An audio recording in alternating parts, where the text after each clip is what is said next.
Ćao drugari!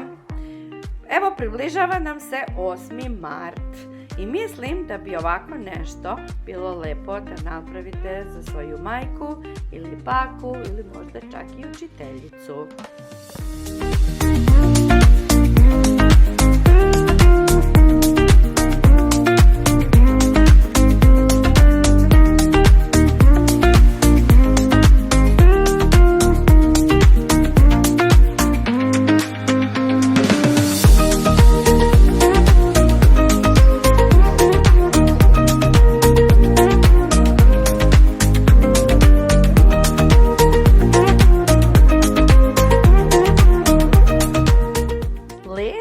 Jednostavan za napraviti buketić od papira.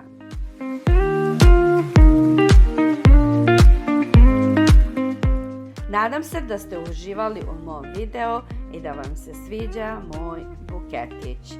Zapratite me za još lepih ideja. Isto tako možete da pogledate moj YouTube kanal, tamo ima još puno lepih idejica za proleće ili 8. mart. Pozdrav svima i vidimo se uskoro!